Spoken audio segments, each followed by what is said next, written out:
Assalamualaikum warahmatullahi wabarakatuh. Selamat datang di channel Sang Penyair, channel yang membahas tentang kehidupan akhir zaman dan berbagi syair-syair kehidupan. Aku akan menjelaskan dan menerangkan tentang Wahyu Cakraningrat, dari asal muasal hingga sampai diketahui sebagai Wahyu Cakraningrat. Aku sejarahkan asal muasal. Ingatlah kembali tentang kisah Dewi Kunti yang masih perawan dan belum bersuami. Ketika itu Dewi Kunti merapalkan atau membaca bacaan untuk mendatangkan dewa. Lalu datanglah kepadanya Dewa Surya. Atas pertemuan antara Dewa Surya dan Dewi Kunti tersebut, maka lahirlah seorang bayi yang dikeluarkan melalui telinga. Kemudian diberilah nama Karno. Dikarenakan bahwa Dewi Kunti adalah seorang wanita yang belum bersuami, maka demi menjaga segala fitnah, bayi tersebut dilarunglah dalam aliran sungai. Kemudian bayi itu ditemukan serta diramut dan dirawat hingga dewasa di tengah para kesatria Kurawa. Namun demikian hal itu tentu tidak akan merubah siapa dirinya, yaitu Karno, putra Dewi Kunti yang merupakan hasil hubungan dengan Dewa Surya. Maka jiwa kesatrianya pun tetap menyala, meski hidup di tengah-tengah para Kurawa. Selanjutnya kisah hingga sampai pada akhirnya meletus perang Pabbaratan, yaitu Baratayuda. Dalam Baratayuda itulah pada akhirnya jiwa kesatria seorang Karno teruji dan diuji. Dan pada akhirnya pula bahwa sesungguhnya Karno lebih sakti dari Harjuno. Namun Karno tidak mungkin akan memenangkan Kurawa sebagai simbol angkara murka dan kemungkaran, dan mengalahkan Pandawa sebagai simbol kebaikan. Untuk itulah kemudian dengan tata cara Prabu Salya dan Krishna, pada akhirnya Karno mengorbankan dirinya untuk kemenangan Pandawa. Dari sudut kisah dan cerita itu, maka bisa diambil sebuah hikmah tentang jati diri Karno dan jiwa kesatrianya. Maka luluslah Karno kembali ke Kahyangan Suralaya sebagai seorang kesatria yang sejati, meskipun hidup di tengah-tengah kelicikan angkara murka. Kemudian roh Karno itulah yang menjadi ruh wahyu dan dikatakan sebagai ruh Cakraningrat. Lalu atas kehendak yang maha kuasa, maka ruh itu diturunkan di alam dunia lahir manusia untuk menjadi seorang kesatria yang sejati. Ketika ruh itu diturunkan di dunia, maka turunlah ruh itu ke dalam diri seorang anak yang bernama Kusno Sosrodiyarjo, yang kemudian ketika telah dewasa dan siap untuk menjalani takdir wahyunya, maka kemudian berganti nama menjadi Sukarno. Lalu lihatlah akan kisah tentang Wahyu Nur Muhammad. Sesungguhnya bahwa Rasulullah itu adalah seseorang yang diberi nama Ahmad. Lalu ketika sudah sampai waktunya untuk diangkat oleh Allah Subhanahu wa Ta'ala untuk menjadi nabi dan rasul, maka beliau pun bergelar nama Muhammad. Kembali lagi pada penjelasan tentang Wahyu Cakraningrat. Lalu Kusno Sosrodiyarjo itu berganti nama menjadi Sukarno. Kemudian sejarah telah mencatat dimulai dari kemerdekaan negara Republik Indonesia ini, hingga sampai akhirnya kisah Wahyu Cakraningrat itu berakhir pada tanggal 21 Juni 1970. Untuk itulah bahwa dalam perjalanan hidup Bung Karno melekat gelar nama Putra Sang Fajar. Gelar tersebut mengandung makna dan arti adalah sebagai putra Manik Maya atau putra kadewatan, yaitu putra dari Dewa Surya. Dalam kisah selanjutnya, bahwa ketika Wahyu Cakraningrat itu kembali lagi ke Kahyangan, maka atas kehendak dari Yang Maha Kuasa, Wahyu Cakraningrat itu untuk diturunkan kembali sebagai pemimpin akhir zaman. Namun demikian aku katakan dan aku sampaikan, bahwa yang terjadi pada tanggal 21 Juni 1970 itu adalah muksa.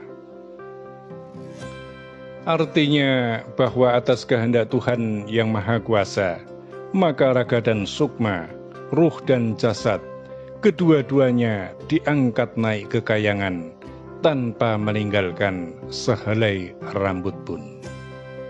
Soal kemudian semua orang melihat prosesi pemakaman, maka sesungguhnya bahwa peti jenazah itu hanyalah sebuah tipuan pandangan yang diciptakan oleh para pengemban tugas kegaiban, agar semuanya tidak salah dalam memahami sebuah kejadian. Aku lanjutkan lagi, wahai sang penyair. Dan jika kata-kata dan kalimatku lebih penting dari yang lainnya, maka fokuslah pada yang sedang aku sampaikan kepadamu ini. Karena keterangan dan penjelasan ini akan lebih bermanfaat, memberikan pengetahuan dan pencerahan bagi orang lain. Dan sebelum aku lanjutkan, bahwa kemudian ada yang berbeda pendapat tentang Wahyu Cakraningrat ini, maka biarkan saja, sesuai pendapatnya masing-masing, serta tidak perlu untuk diributkan, sebab pada akhirnya bahwa waktu akan membuktikan sebuah kebenaran itu atas kehendak Tuhan Yang Maha Esa, Allah Subhanahu wa Ta'ala. Wahai sang penyair, karena atas kehendak Tuhan untuk diturunkan kembali, maka wahyu itu pun telah turun kembali. Namun harus aku jelaskan bahwa wahyu itu turun beserta dengan raga aslinya. Lalu ketika sudah terlahir sebagai seorang bayi, maka ruh wahyu itu berada di luar daripada raga sejatinya. Karena masih dalam usia mumayyiz, usia yang masih diliputi berbagai situasi dan keadaan, serta dalam usia anak-anak. Juga dimaksudkan agar tidak diketahui tentang kebenaran siapa bayi tersebut, hingga sampai pada waktunya untuk memangku Wahyu Cakraningrat tersebut.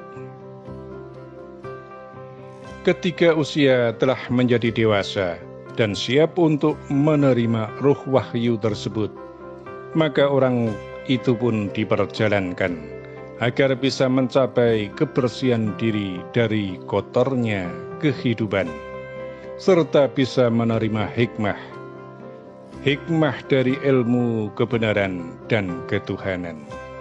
Sedangkan Wahyu Cakraningrat itu tidaklah mungkin akan memasuki raga orang lain, kecuali raga dari dirinya sendiri.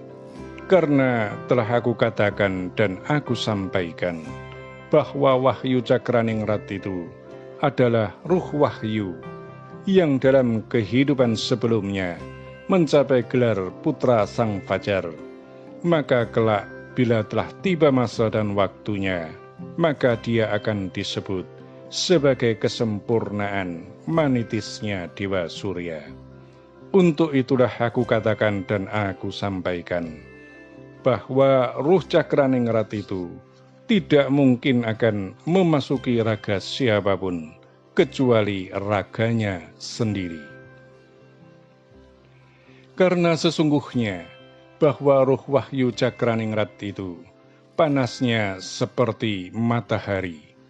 Bila ruh itu masuk ke dalam raga yang bukan raganya sendiri, maka raga itu akan hancur lebur karena tidak kuat menerima panasnya ruh wahyu Cakraningrat tersebut.